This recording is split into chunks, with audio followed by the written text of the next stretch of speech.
Hello, BMe brothers, the men of the Black Male Engagement Initiative.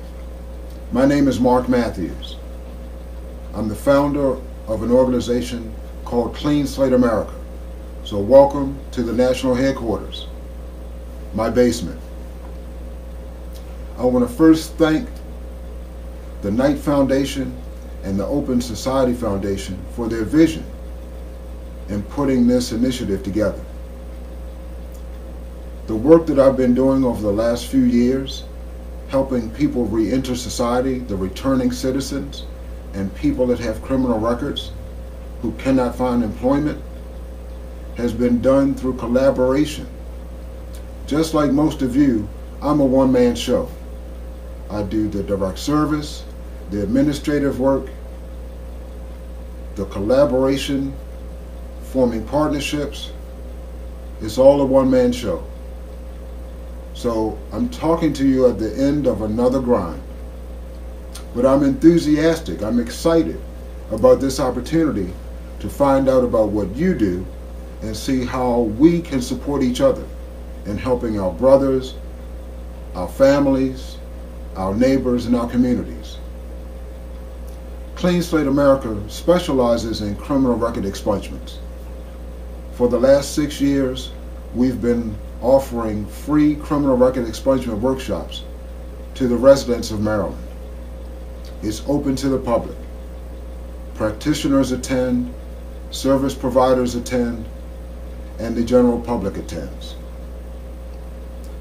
We're also a member of a grassroots network here in Baltimore called the Grassroots Criminal Justice Network.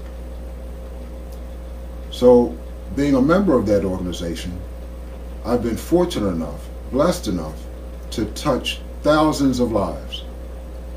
We go to Annapolis, the state capital here, to advocate for policy change that affects the reentry community. I've assisted in writing bills, testified in committees, and this year, just as last year, I'm helping to organize a rally to take hundreds of people to the state capitol to talk to legislators, testify and sit in committee meetings to affect policies that can change the lives and the futures of the people that I serve. I understand that although I'm a one-man show, the most effective work is done through collaboration. We have to extend a hand to help others that are fighting the same fight. And when that hand is extended to us, we have to reach out and take it. So first, let me tell you a little bit about me. I'm a single parent. I'm raising a 17-year-old son on my own. It's been the two of us since he was 3 months old. Both of my parents are deceased. I only have one brother who lives out of state. And when my son was born, I knew that I did not have the skills to be a parent. So I went to a parenting class. When I attempted to join it, I was too old. And at the time, I had a drug problem. I've been a drug dealer, became a crackhead, became homeless. I was a deadbeat dad and didn't pay child support for my oldest child. But through the grace of God, I was given a second chance. I found redemption. I once liked to play with guns, and at this very moment, I have a criminal record, a handgun charge. But through that second chance, my life has changed. And what I do is to help other people see that their lives can change. So I've come from that person that walked through alleys because I didn't want to be seen and didn't want to see anyone, to a person who's willing to share their life story. So I've come from being a crackhead to a consultant, from being homeless and living in a shelter to being a homeowner, from being a deadbeat dad to being a dedicated dad. So what my life's calling is now is to reach back and touch the lives of other men, to show them and express to them their role as the head of the household, as the head of the community, as the guide, I once had a vision while walking with my son, and he was holding my hand, that my hand was outstretched, holding the hand of my father.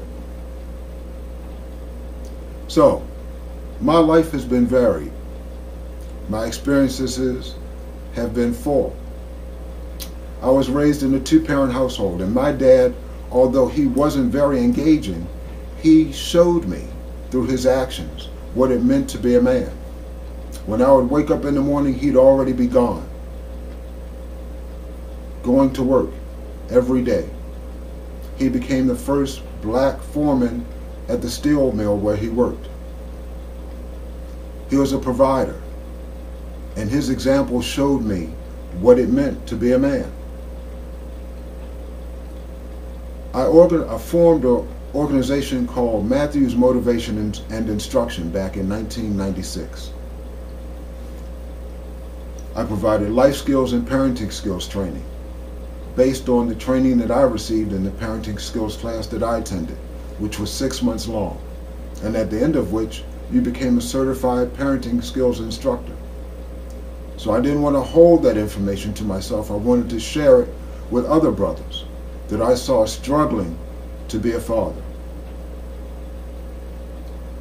6 years ago, the mission of that organization changed when I formed Clean Slate America, because I came to realize that many fathers struggling to be that provider were being hindered by a criminal background. I learned that there's a path in life. It's often given to us by our parents, by the person that's raising us, and many times we fall away from that path. We stray away from it. But if we know where that path is, we always have that opportunity to come back to it. In a previous life, I was trained and educated as a media professional and worked in the television industry for 13 years. In that time, I saw the effect that the media has on our thinking and our behavior.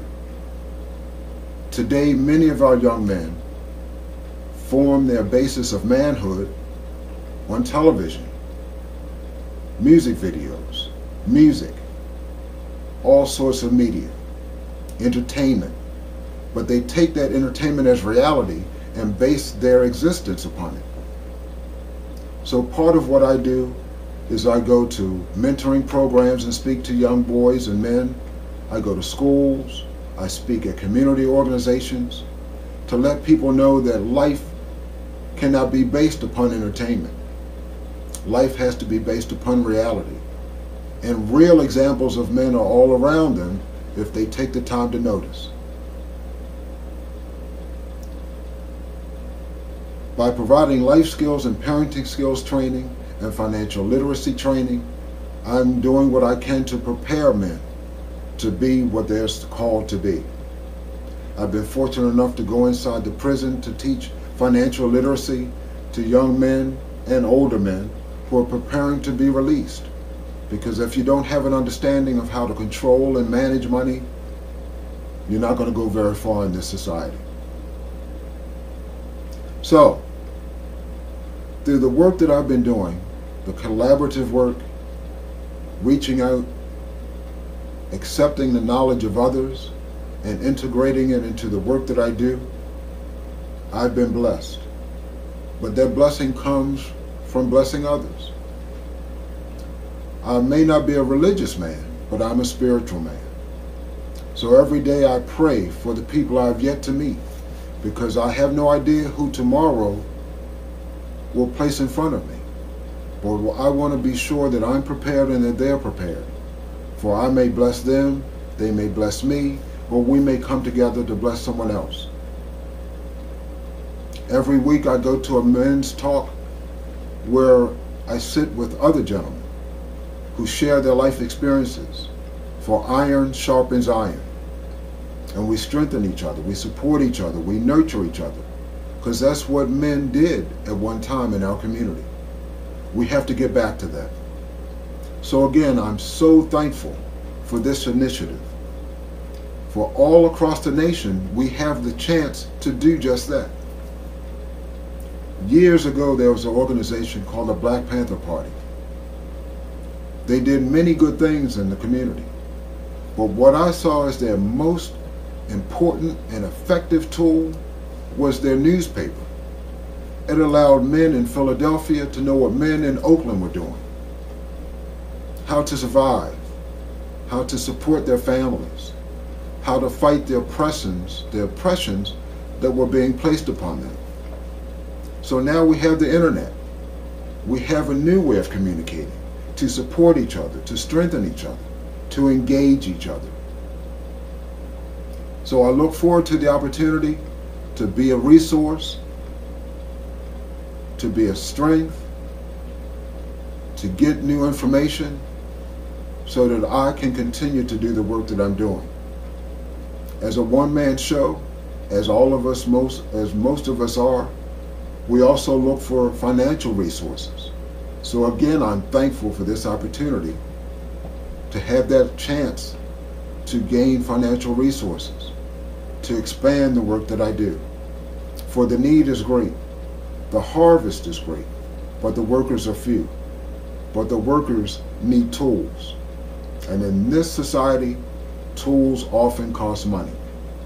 So brothers, I love you, I respect you. Let's keep doing what we're doing and reach out to support each other, love each other, and nurture our communities. Be me.